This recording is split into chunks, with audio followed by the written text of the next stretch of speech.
सियावर रामचंद्र की जय, पवन सुत हनुमान की जय।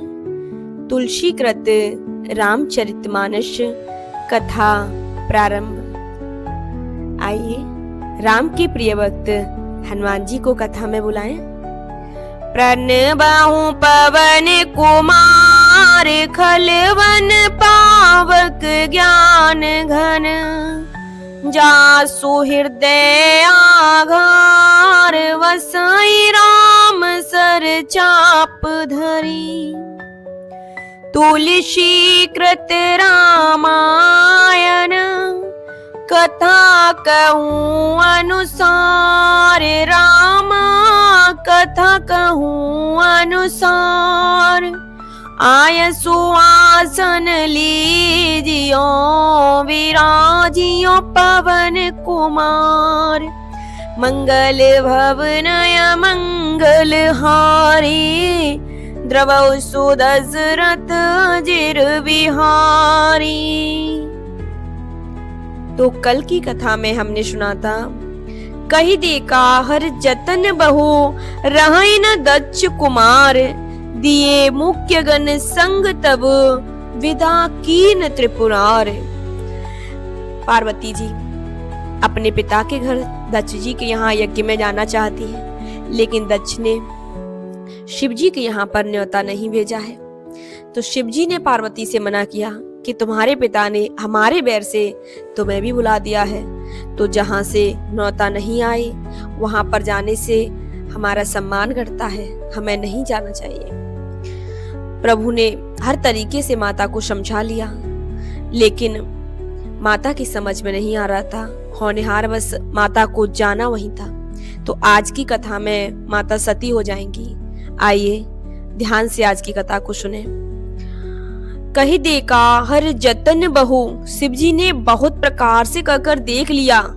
रहे न दक्ष कुमार, किंतु जब सती किसी भी प्रकार से नहीं रुकी, तब दिए मुख्य गण संग तब, त्रिपुरारी महादेव जी ने अपने मुख्य गणों को साथ देकर विदा कीन त्रिपुरार, माता सती को विदा कर दिया। और आगे, पिता भवन जब गई भवानी, दक्ष त्रास काहू न सनमानी। सादर भले मिली एक माता,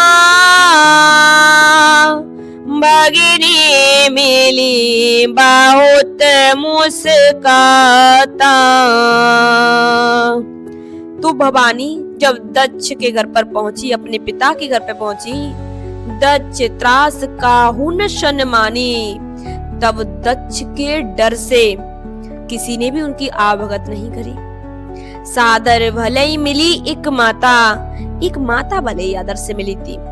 उनकी जो माँ थी बस वही आदर से मिली। भगिनी मिली बहुत मुस्कुराता, और बहन तो बहुत मुस्कुराती हुई मजाक करती हुई मिली कि अकेली कैसे आई हो। और आगे कथा कहती है, दक्ष न कछु पूछी कुशलाता, सती मिलो के जरे सब गाता। सती जाए देखे तब जागा, कटौ न दीख शंभु कर भागा। दक्ष ने तो उनकी कुशलता भी नहीं पूछी। दक्ष न कछ पूछी कुशलता। जैसे ही दक्ष ने माता को देखा तो भवानी को देखकर ऐसे जल गए, बिल्कुल कुड़ गए कि मैंने बुलाया नहीं, ये तब भी चली आई। तब माता सती को बहुत बुरा लगा। उन्हें पछतावा होने लगा कि अगर मैंने स्वामी की बात मान ली होती और मैं नहीं आती तो अच्छा होता। अब माता का महल में तो मन नहीं लगा। अब वो वहां चली गई जहां पर यज्ञ का पूरा बंदोबस्त किया गया था। और वहां जाकर जब माता ने देखा, वहां सभी देवी देवताओं के सिंहासन लगे हुए थे, लेकिन कतऊ नदीक शंभु कर भागा, लेकिन शिव जी के लिए वहां पर कोई स्थान, कोई सिंहासन, कोई कुर्सी नहीं थी। तब चित चढ़े जो शंकर काए, प्रभु अपमानु समुझे हृदय, पाचेल दुख न हृदय अस व्यापा, जस यह भयउ महापरितापा।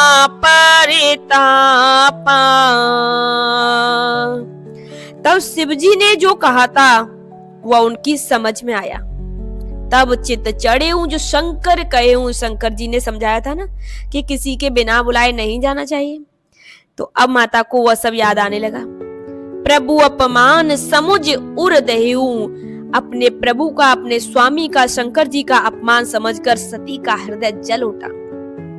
पाचिल दुख न हृदय अस व्यापा, जो पति परित्याग का दुख था, जो पिछला दुख था, वो तो अब उन्हें बिल्कुल भी याद नहीं रहा, क्योंकि ये उससे भी बड़ा दुख उन्हें हो रहा है। जस यह भयउ महापरितापा, ये पति के अपमान का दुख उन्हें ज्यादा है।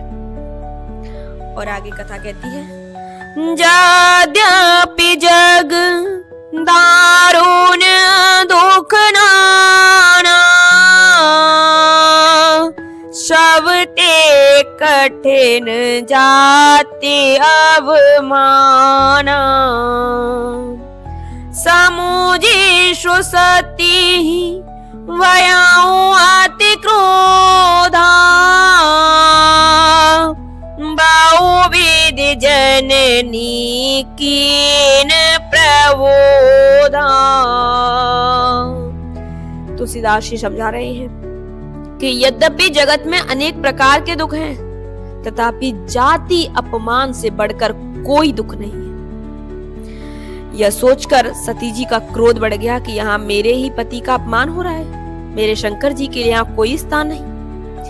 माता ने उन्हें बहुत प्रकार से समझाया, सती की माता उन्हें बहुत समझा रही हैं, लेकिन अब सती जी को कुछ भी समझ में नहीं आ रहा।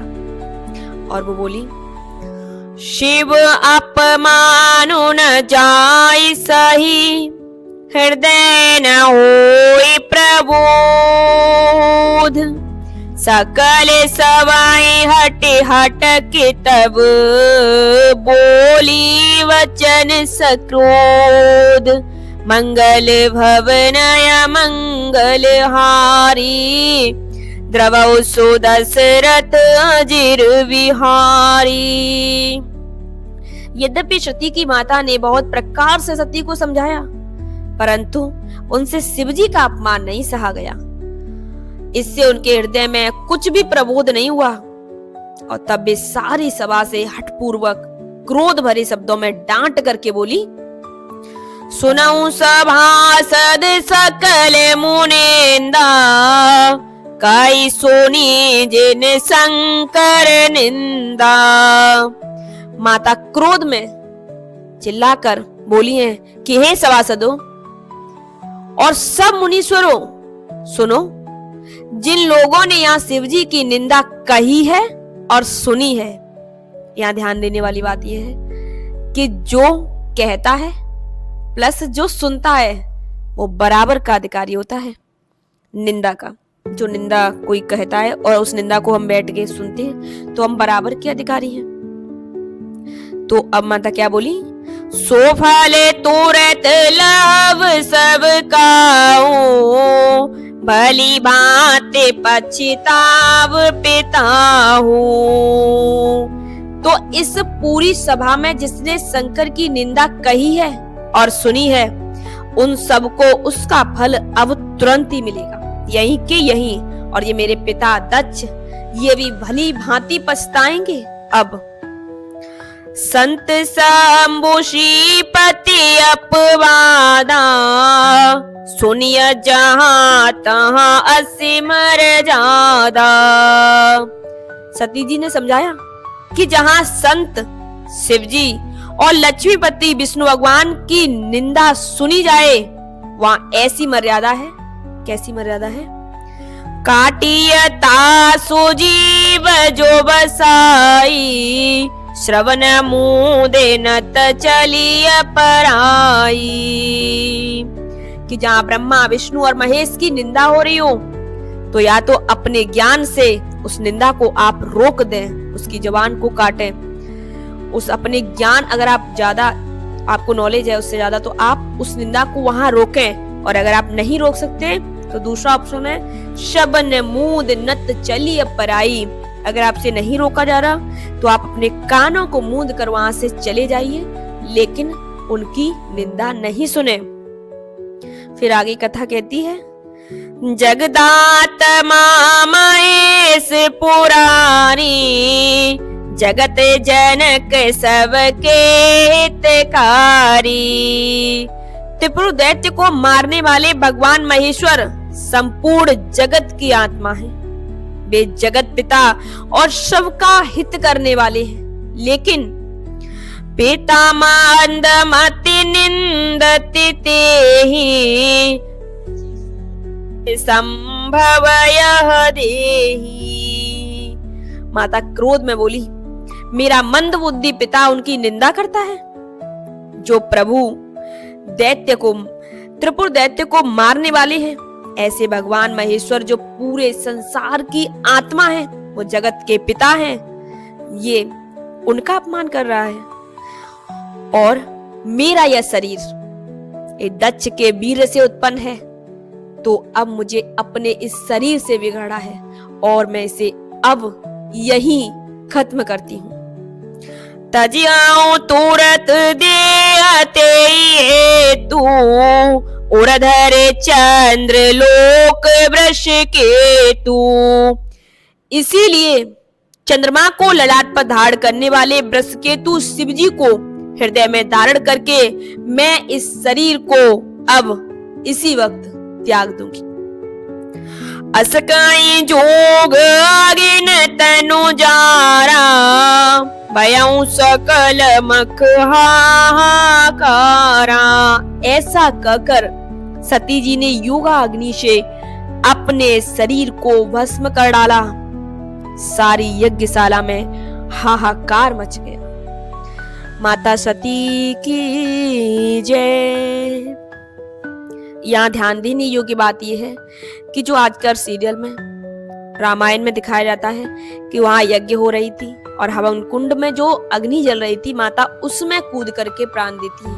लेकिन रामचरितमानस तुलसीकृत में यह लिखा हुआ है कि योगा अग्नि से असतज जोग अग्नि तनु जारा।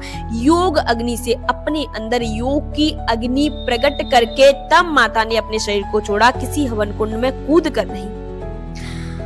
अब माता अपना नाम पूर्ण कर गई, सती हो गई महादेव के लिए। लेकिन जाते जाते वो महादेव से एक वचन मांग गई कि मैं हर जन्म पति के रूप में आपको ही पाऊं, मैं जन्मों जन्मों तक आपकी ही अर्धांगिनी रहूं। अब दोहा के साथ कथा को विश्राम देंगे। सती मरण सुनि संभुगन, लगे करन मख खीस। रामा लगे करन मख खीस। यज्ञ विध्वंस बिलो के भृगो, रक्षा कीन मुनीस। मंगल भवनय मंगल हारी, द्रवौ सो दशरथ अजिर विहारी। तो सती का मरण सुनकर शिवजी के गढ़ यज्ञ विध्वंस करने लगे। शिवजी ने 2 गढ़ साथ में दिए थे, जो मुख्य गढ़ थे प्रभु शिवजी के, वो साथ में आए थे। उन्होंने देखा कि माता ने तो शरीर ही त्याग दिया, तो इतना गुस्सा आया उन्हें, उन्होंने पूरा यज्ञ विध्वंस कर दिया। और यज्ञ विध्वंस होते देखकर मुनीश्वर भृगु जी ने उसकी रक्षा की। तो आइए अब कथा को विश्राम देने का समय है। हम सभी देवताओं को विदा करके भगवान राम का जयकारा बोले। श्यावर रामचंद्र की जय। पवन सुत हनुमान की जय। जय श्री राम।